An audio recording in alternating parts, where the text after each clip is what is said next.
Oh hell yeah, what up guys, Burnished here with TGN.TV. Today I'm going to be going over Sith Warrior, because Sith Warrior has lightsabers and I like the lightsabers, and I know you guys have been asking for other classes, so might as well start here. Basically, first here, this is your advanced class that you get at level 10, and I'm going to choose for the first one Juggernaut, which is your tank-esque class. And this basically, I think with this one you can only wear heavy armor. I think it's with Juggernaut is the only one that can wear heavy armor, and then the Marauder wears the other armor. I may be wrong with that.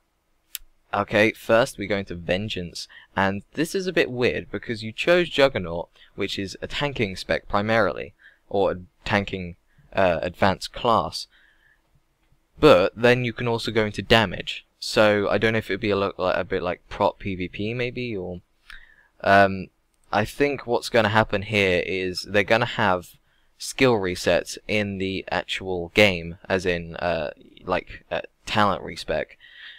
But it will only work for the skills and not the advanced class, if that makes sense. So if I go Juggernaut, I can't suddenly switch to Marauder. I have to stay Juggernaut. That's why they've added Vengeance. So then, if someone goes tank, but suddenly doesn't want to be a tank, or wants to actually do damage in PvP or whatever like that, then they can always switch. They can always talent switch to Vengeance.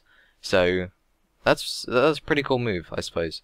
That does mean that on my Sith Inquisitor I can only be a healer or magic damage dealer, but still. Anyway, let's actually get into this.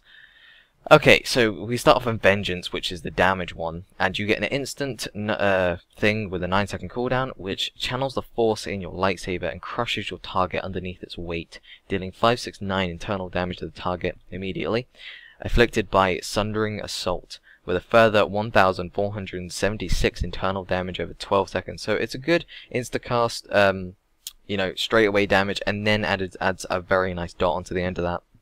So that's a good skill. It would definitely be good for damage.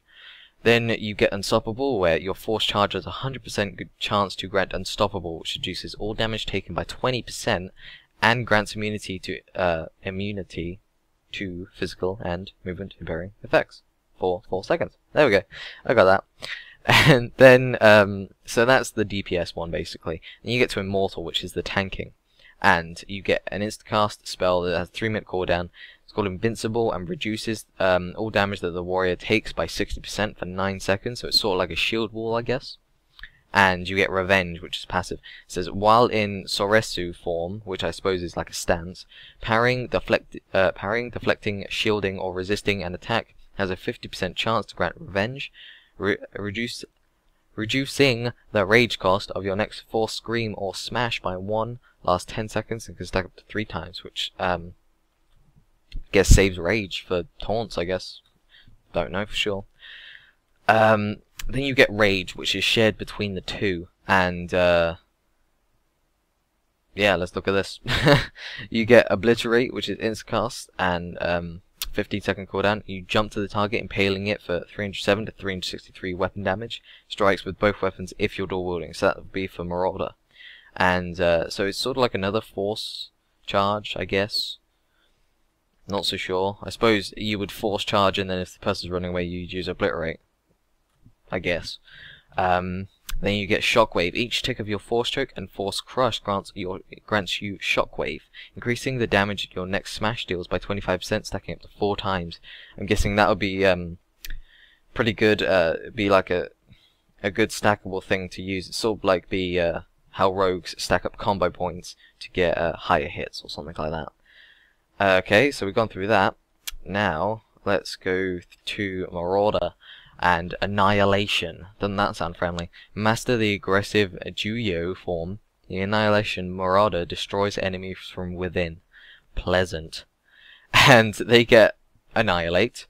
12-second cooldown. Strikes the target with both lightsabers for 547 to 633 weapon damage. Each use of this ability grants Annihilator for 15 seconds. So you could technically spam this, and you'd keep on having the Annihilator buff. And it lowers the cooldown of your Annihilate by 1.5 seconds. So if that stacks up to 3 times, 1.5 times by 3, that's 4.5. So that would go down to 7.5 seconds cooldown on your Annihilate. So you could pretty much spam that, which would be an insane DPS thing. And then you get, as a passive, Inescapable Torment. There we go. Don't know why I couldn't read that. It's a passive, and choke targets take 30% more damage from your next 5 bleed effects. Last for 15 seconds. That's pretty nice, because I know that Sith warriors, especially Marauders, have a lot of dots. So that would be very, very, very, very helpful.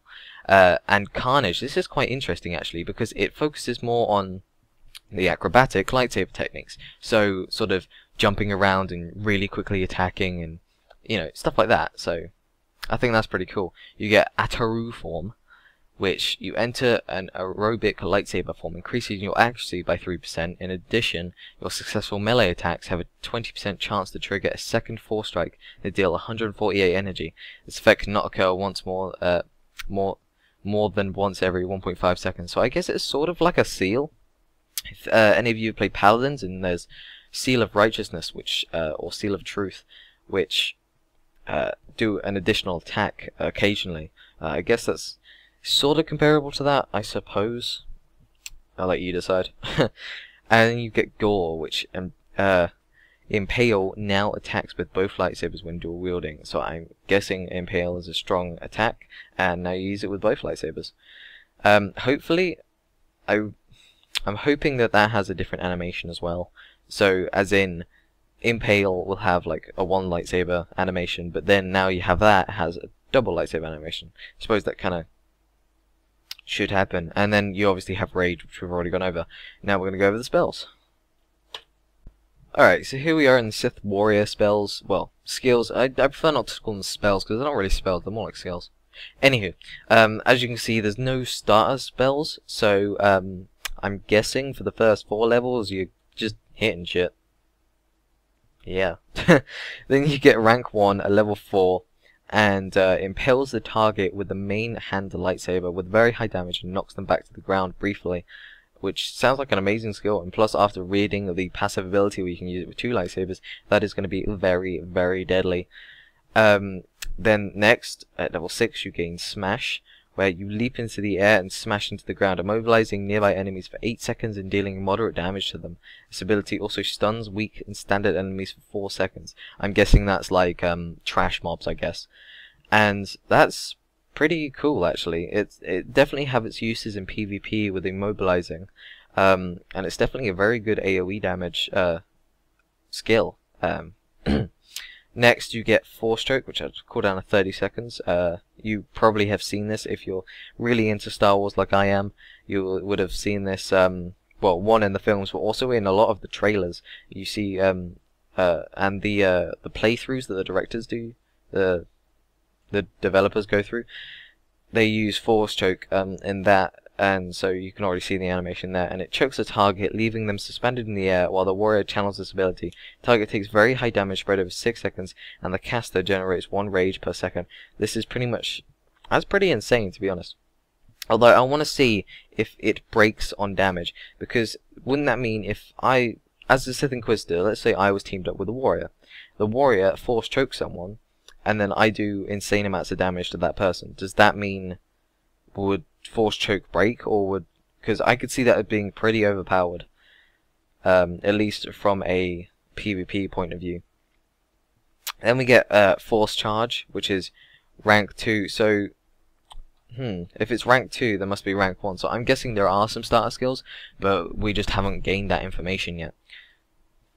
And jumps to a distant target, immobilizing them for a few seconds, interrupting their action, and dealing low damage, generates 3 rage. So it's basically a charging wow, but with an interrupt effect instead of a stunning effect, which is, personally, I think it will be a good change, because I hate the stuns from Warriors. But then again, I am a priest, so... Here we go, Sorcerer form, which I'm guessing is a stance. While in Sorcerer form, the warrior gains 1 rage when they attack an enemy once every 3 seconds. It also significantly increases their chance to glance incoming attacks, reducing the damage they inflict.